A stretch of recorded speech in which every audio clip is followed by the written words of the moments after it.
건강의 필수 요소인 원활한 혈액순환. 평소 팔다리가 저리고 붓는 증상이 자주 나타나거나 고혈압, 고지혈증이 있다면 혈액순환 관리에 각별한 주의가 필요하다. 혈관에 노폐물이 쌓여 생기는 동맥순환 장애의 경우 뇌졸중, 심근경색증과 같은 심각한 질환의 발생 가능성을 높이고 주로 혈액이 역류해서 생기는 정맥순환 장애의 경우 하지정맥류 등의 질환을 유발할 수 있다는데 전신 건강을 위협하는 혈액순환 장애의 원인과 증상, 생활 속 관리법까지 101세의 프로포즈에서 알려드립니다.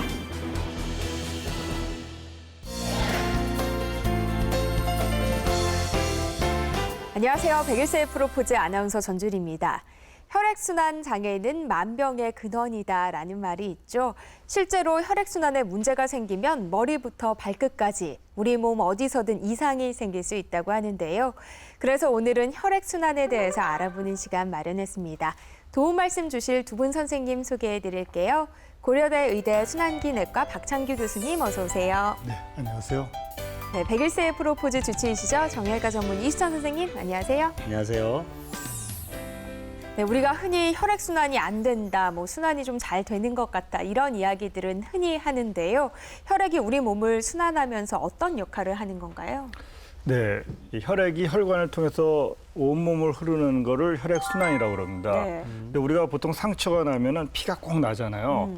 그 얘기는 우리 몸 어디든지 순환이 되고 있다는 얘기예요. 네. 그 얘기는 우리 몸에 필요한 산소와 영양분을 혈액순환을 통해서 제대로 다 공급을 하고 있다는 얘기죠. 근데 그 산소 영양분을 공급하는 혈관이 바로 동맥입니다. 동맥은 제일 쉬운 게 예를 들어서 왼팔 이렇게 하면 그 엄지손가락 쪽에 손목 움푹 들어간 데 있잖아요. 네. 여기 이렇게 누르면은 한 세 손가락으로 누르면 팔딱팔딱 뛰어요. 네. 이게 동맥이에요. 그만큼 파동과 압력이 있습니다. 여기 좀 어려운데 이 턱뼈 있잖아요. 이 턱뼈 튀어나오는데 그 바로 밑에 눌러보면요. 지그시 누르면 또 경동맥이라고 해서 머리로 올라가는 혈관이에요. 여기도 팔딱팔딱 뛰는 게 느껴질 거예요. 너무 세게 누르면 잘못하면 실신합니다. 너무 세게 오랫동안 누르면. 그러니까 조심하시고요. 그래서 이런 혈액순환을 통해서 동맥이 우리 몸에 필요한 영양분을 공급하는데 천천히 다 조직에 공급을 다 한 다음에 이제 나머지 이제 걸러야 되잖아요. 거기서 이제 남아있는 노폐물을 싸갖고 다시 갖고 오는 게 이제 정맥이에요. 네. 그래서 정맥을 통해서 노폐물을 잘 싸갖고 이제 다시 심장으로 가서 폐로 가갖고 폐에서 이걸 없애버리고 또 새로운 영양분과 산소를 몸에 공급해 주는 게 바로 혈액순환이 되는 겁니다. 우리 몸의 70%는 물로 구성되어 있다고 그러죠. 그런데 그중에 상당 부분이 피인데 그런데 이 혈액순환 장애가 일어나는 원인이 네. 어떻게 되는지. 그러니까 이 혈관 자체에 문제가 있는 경우도 있고 혈액 자체에 문제가 있는 경우가 있는데 모형을 보면서 한번 설명을 해드릴게요. 네. 이제 혈관인데요. 요건 이제 이 횡으로 자른 거고 혈관을. 이건 이제 종으로 자른 겁니다. 네. 그런데 이제 어릴 때 좋은 혈관은 이렇게 깨끗해요. 안에 뭐 낀 게 없잖아요. 네. 내경도 넓고요. 깨끗합니다. 안에 이렇게 낀 게 없어요.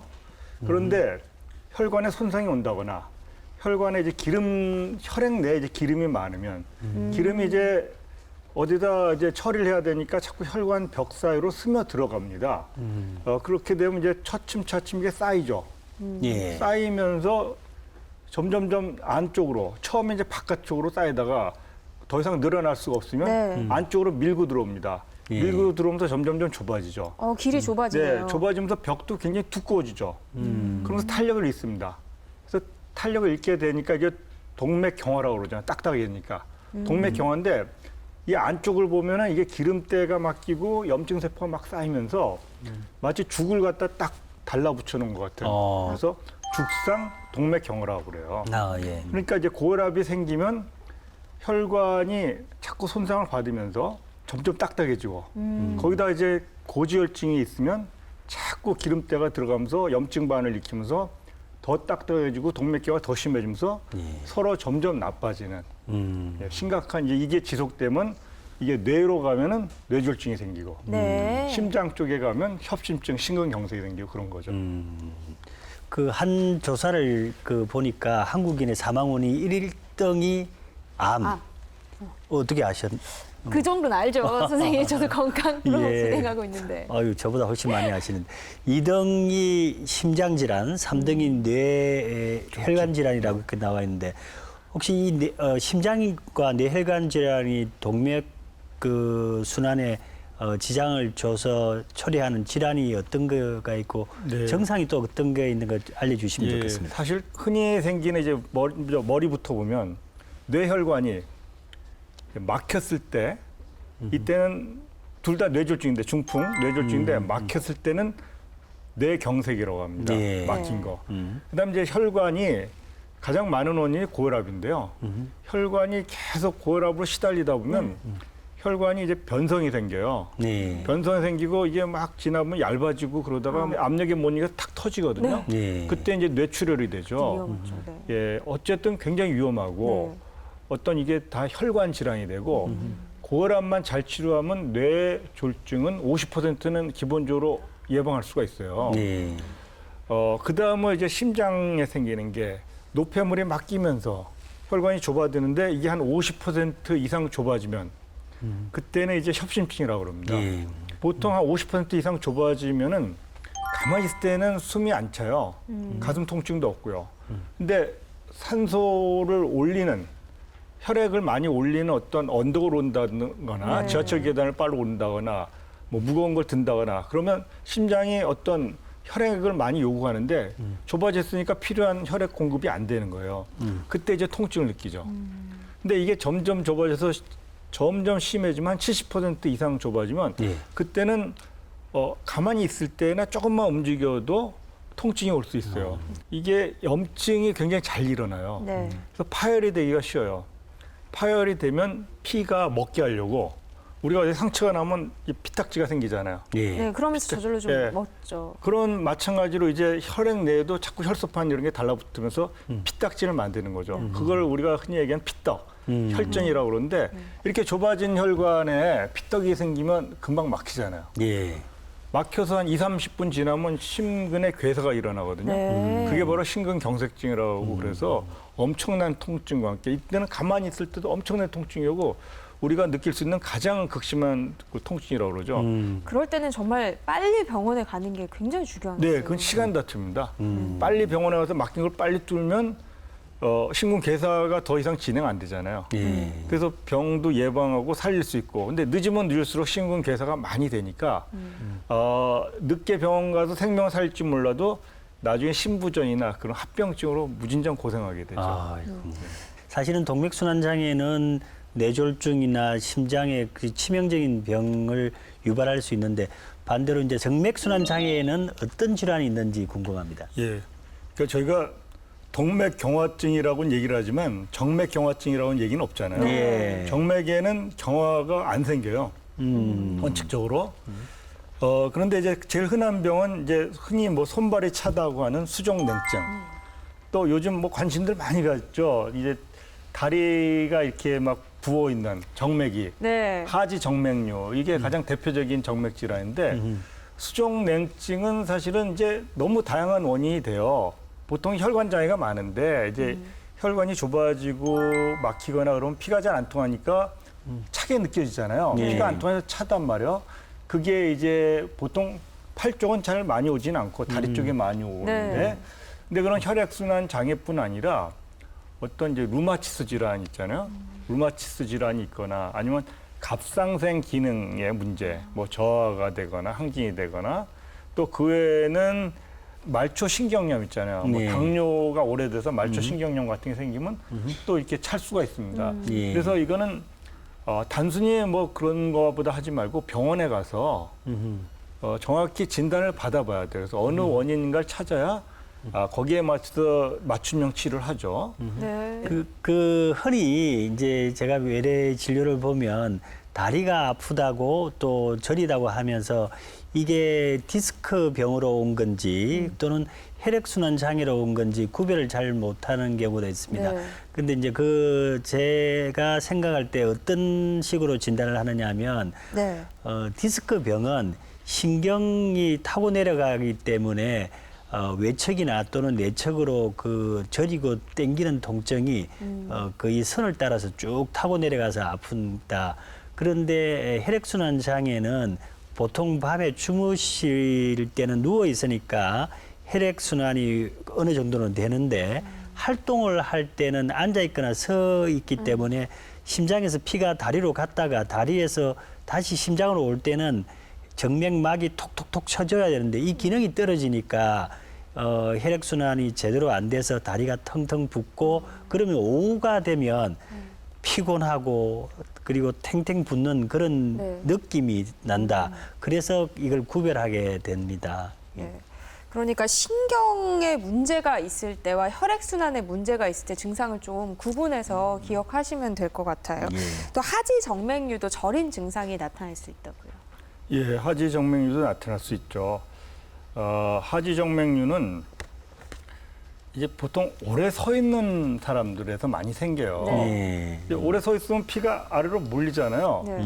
계속 몰리는 게 오래오래 지속되다 보면 정맥에 부담을 느끼죠. 예. 이 정맥은 자기 압력이 없거든요.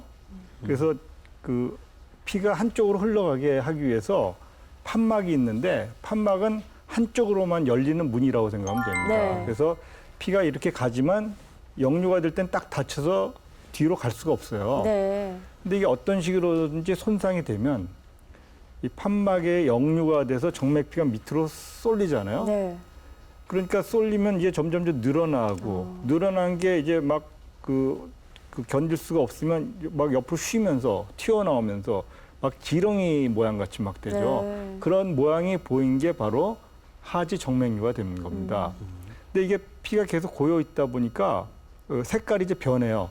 색깔이 변하는데 이제 이 피니까 암적색으로 변합니다. 아주 흉하게 그러다가 이게 너무 고이면서 이제 그 혈액 흐름이 안 되니까 이게 쌓여가지고 일종의 부패가 되는 거예요. 네. 부패가 되면은 이제 피부염이 생긴 거죠. 일종의 괴사성 피부염이 생기면서 밖으로 특히 이제 이 발목이 있는데 발목 주변에 피가 잘 정체되면서 거기서 피부염이 생기고 심해지면 이제 썩어가는 거죠. 그래서 그 전에 미리미리 그래서 치료를 해야 되고 초기 증상으로 이렇게 절인 증상이 좀 생길 수 있습니다. 네, 저희가 오늘 혈액순환에 대한 이야기 나눠보고 있는데요. 저희 제작진이 혈액순환 장애로 고생하신 사례자 한 분을 만나보고 왔습니다. 화면 보시고 이야기 이어갈게요. 심한 하지정맥류 증상으로 생활하는 데 여러 불편함을 겪고 있다는 오늘의 주인공, 조정란 어머님. 오래 서 있거나 많이 움직일 때면 다리가 무겁게 느껴지고 저린 증상이 나타나 자주 쉬어줘야 한다는데요. 심할 땐 쥐가 나기도 한답니다. 한 5년 전부터 다리가 조금 이렇게 제일 심한 거는 이렇게 막 수영하든가 할 때 제일 쥐가 많이 나고 그 등산 같은 데 하든가 좀 이렇게 싱크대 오래 서가 있든가 이래 하면 다리가 무거워요, 종아리가. 증상은 계속됐지만 혈관이 많이 도드라지지 않아 그동안은 치료를 받지 않으셨답니다. 겉으로 잘 보이지 않는 안쪽 정맥에 이상이 생길 경우 혈관이 많이 도드라지지 않기도 한다는데요. 다리에서 이 하직 정맥이 불룩불룩 튀어나오면 그래야 병원에 가야 되는 줄 알았어요. 그런데 뭐 이렇게 저린다 해가지고 이렇게 뭐 병원 가려고는 생각도 안 하고 그러니까 어느 날 이래 보니까 심출이 조금씩 이렇게 선명하게 이렇게 나서 이래 한번 가야 되겠다 굳이 이렇게 마음을 먹었습니다. 약 2주 전 증상이 더 심해진 뒤에야 병원에서 검진을 받고 치료 계획을 세우셨다고 합니다. 지난 5년간은 몇 가지 생활 속 관리를 통해 증상을 완화해보려 노력하셨다고 하는데요.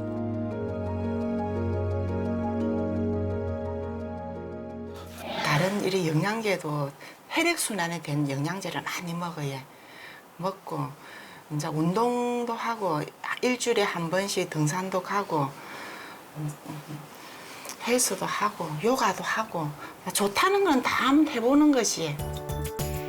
그간 차가운 물 대신 따뜻한 물이나 차를 자주 마시고 오래 서 있었던 날엔 따뜻한 물에 발을 담그고 있거나 다리 마사지를 하셨다고 합니다. 틈틈이 스트레칭도 했는데요. 도움이 되는 생활 습관들이지만 어머님의 경우 증상이 심해 치료가 필요한 상태였다고 하네요. 예, 제 나름대로 노력을 많이 하는데 요번에 이제 시술 한 받게 돼서 지금 병원에 이제 가려고 지금 하고 있습니다. 어머님과 동행해 병원을 찾았습니다. 수술 전 정확한 현재 상태를 다시 한번 살펴보기 위해 혈관 초음파 검사가 먼저 진행됐는데요. 증상의 정도에 따라 치료법이 조금씩 달라지기 때문이라고 합니다. 조정란님은 다리에 쥐가 자주 나서 오셨고요. 혈관 초음파 검사를 했더니 이제 소복제 정맥이라고 하는 오른쪽 다리에 정맥이 역류가 있어서 그 정맥을 오늘 고주파로 막을 거고요. 그다음에 작은 혈관들 몇 개가 또 역류가 있어서 주사 치료를 함께 할 겁니다.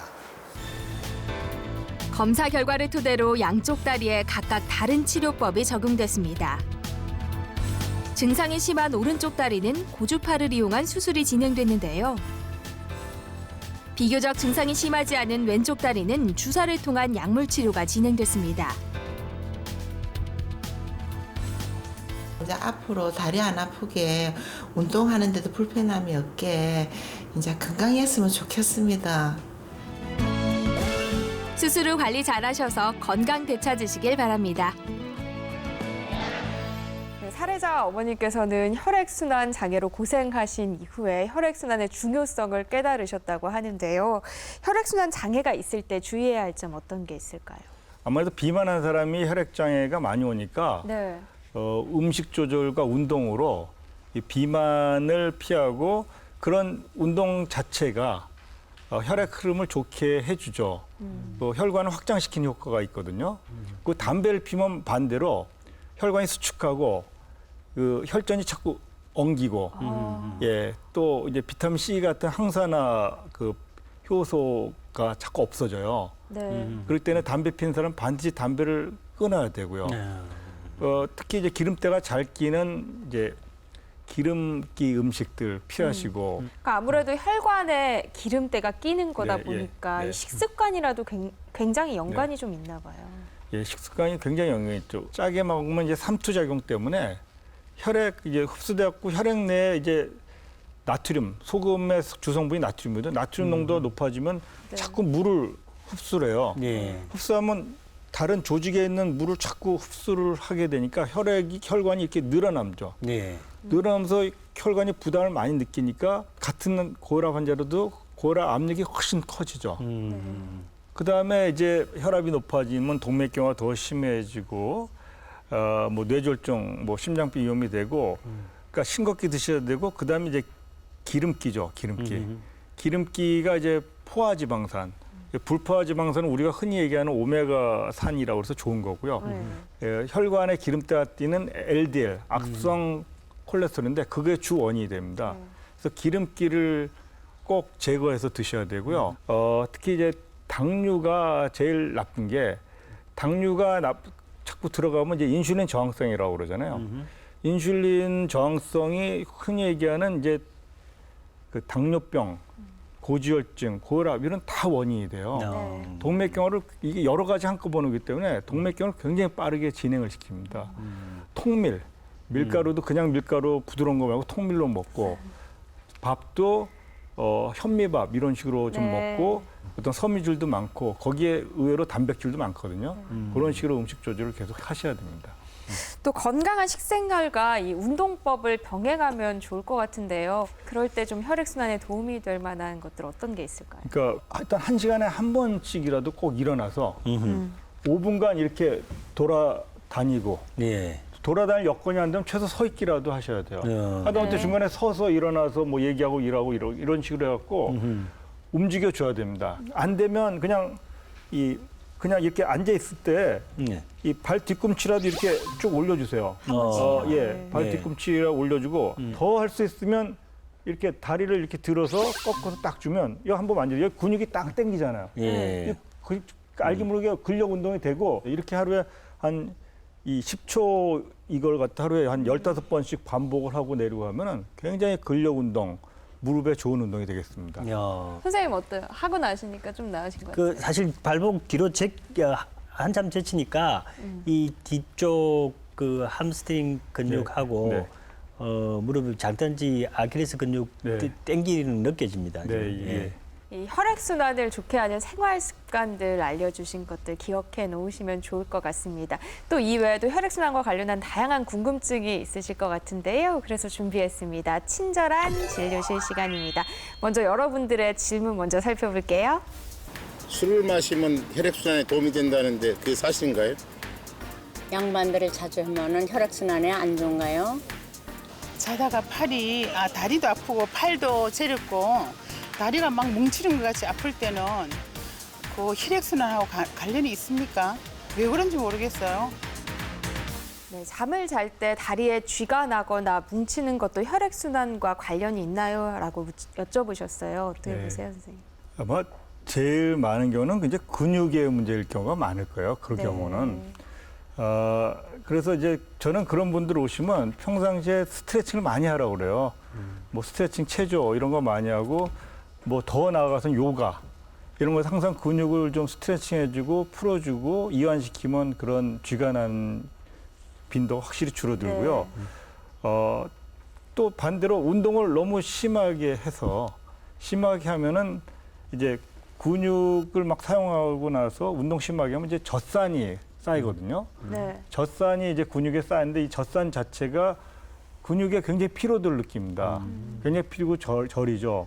뭐 젖산이 흡수되는 시간이 한 하루 이틀 지나면 그런 거는 괜찮아지죠. 네. 그래서 그거를 이제 조금 더 도움이 되는 경우는 이제 수분 같은 걸 많이 흡수하면은 아무래도 농도를 빨리 그 혈액 흐름이나 농도를 묽게 해서 젖산이 빨리 없어지게 하는 데 도움이 될 거고 네. 또 어떤 이온, 몸 안에 전해질이 있는데 전해질에 좀 교란이 일어나서 뭐 칼륨이나 마그네슘 이런 거에 또 장애가 생기고 뭐 때로는 칼슘. 그래서 또 저리고 쥐가 좀 잘 나는 경우가 있죠. 네. 그런 경우는 이제 그쪽 음식, 이제 아주 혈중에 그 칼륨이나 마그네슘 이런 농도가 너무 떨어졌을 때는 급성적으로 약을 써서 조절하는데 그 외의 경우는 식품에 좋거든요. 뭐 대표적인 칼륨이 많이 들어있는 음식은 이제 과일하고 야채죠. 뭐 과일의 대표적인 건 바나나 이런 종류, 야채의 네. 대표적인 건 이제 토마토 이런 거고요. 마그네슘은 대표적인 얘기를 들으면 야채 중에서 시금치, 그리고 해조류가 굉장히 많은데 다시마가 최고로 많아요. 마그네슘. 네. 다시마 최고로 많고 그 뭐 견과류에 뭐 아몬드, 땅콩 이런 데 굉장히 많습니다. 그런 걸 좀 드시면 좀 저린데 도움이 됩니다. 예. 네. 양반 다리가 혈액순환에 안 좋은 것 아니냐고 여쭤보셨는데요. 뭐 제 생각에도 썩 좋진 않을 것 같은데요. 그냥 순간 뭐 잠깐 이제 양반다리 하는 것 자체는 문제는 안 된다고 생각돼요. 네. 근데 이게 너무 오래 양반다리를 하고 있어야 되는 경우 있잖아요. 뭐 점잖은 자리 가서 할 수 없이 네. 계속 이러고 있어야 한다거나 네. 아니면 높으신 분이 있으니까 옛날에는 이제 무릎하고 이렇게 앉아 있는 네. 경우 많았잖아요. 그러면 이제 혈액순환이 오랫동안 안 되죠. 그러면 이제 정말 혈액순환 장애가 올 수 있죠. 그럼요. 일어설 때 얼마나 막 저리는데요. 다리가 막 저리죠. 엄청 저리죠. 네. 그러니까 한 자세로 계속 있는 건 피하시고 그래도 다리를 좀 되도록이면 이제 필 수 있거나 이런 좀 편한 자세가 좀 좋겠죠. 개인적으로 제가 굉장히 중요하고 또 궁금해하는 겁니다. 술이 혈액순환에 도움이 된다는 게 있는데 와인을 먹으면 혈액순환에 도움이 된다는 그런 이야기를 제가 신문을 보고 본 적도 있고 여러 가지 이야기를 들은 적이 있습니다. 어떻게 그 생각하십니까? 얘기가 그 유명한 프렌치 패러독스라는 거잖아요. 예, 똑같은 그 지방질 고기로 많이 먹는 프랑스 사람과 미국 사람을 봤는데 프랑스 사람은 심혈관 질환 발생률이 미국 사람의 반도 안 된다는 거 아니에요. 왜 그런가 이제 찾아서 봤더니 그 프랑스 사람들이 먹는 포도주에 원인이 있다. 그게 왜 그런가 하고 찾아 들어봤더니 그 적포도주. 네. 그 와인에 들어는 레스페라토리라는 효소가 있는데 네. 이게 항산화 작용이 있는 거예요. 네. 근데 아직 이론이 많아요. 뭐 술은 대부분 비슷하다. 그래서 술을 한두 잔 정도 먹으면 좀 효과가 있다 얘기가 있는데 어떤 연구든지 한 3잔 이상 드셨을 때는 더 안 좋은 효과가 많고요. 네. 그러니까 그냥 건강해지려고 술을 먹는 건 별로 권할 일은 아니고요. 네. 예, 술은 일단 좀 피하시는 게 더 좋을 것 같습니다. 선생님 일단 뭐 아니, 뭐- 효과가 좀 있다는 얘기 듣고 솔깃 하셨는데 지금 약간 아니, 실망하신 것 같으세요? 아니, 이제 술을 끊었습니다. 그래서 그거는 그냥 제가 궁금해서 여쭤본 겁니다. 네. 어쨌든 과한 음주는 좋지 않다니까 기억하시고요. 이 외에도 혈액순환 장애로 고생하고 계신 분들이 기억해야 할 것들 어떤 게 있을까요?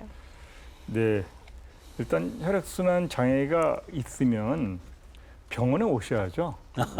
일단 본인이 판단해서 뭐 인터넷 찾아서 민간요법 막 하는 거는 사실 병을 키울 가능성이 많아요. 네. 혈액순환 장애가 오는 질환은 너무 많거든요. 그리고 이제 말씀드린 대로 혈관에 의한 문제, 혈액에 의한 문제도 있지만 신경에 의한 문제도 있고 근육에 의한 문제도 있고 그러니까 본인이 그냥 지레 짐작하지 마시고 네. 꼭 병원에 와서 제대로 진단과 원인을 찾아서 환자별 맞춤 치료를 해야 한다. 그걸 말씀드리고 싶습니다. 그 혈액순환 장애가 만병의 근원이라고 이야기를 하지 않습니까? 그 반대로 말하면 혈액순환 장애를 치료를 하면 상당한 병을 나을 수 있다는 이야기인데 오늘 술 이야기도 하셨지만 사실 흡연 이야기를 안 할 수가 없는 게 네. 담배도 역시 혈액순환 장애를 일으키고 생활 습관과 좋은 음식을 드시는 게 이게 혈액순환에 큰 도움이 되겠다고 말씀드리겠습니다. 사실 건강에 좋은 정보들을 많이 알고 있어도 이 시간이 부족해서 실천하는 건 참 쉽지 않잖아요. 하지만 무엇보다 가장 중요한 건 건강이니까요. 이 혈액순환에 도움이 되는 식습관들, 생활 습관들 잘 지키셔서 건강 챙기셨으면 좋겠습니다.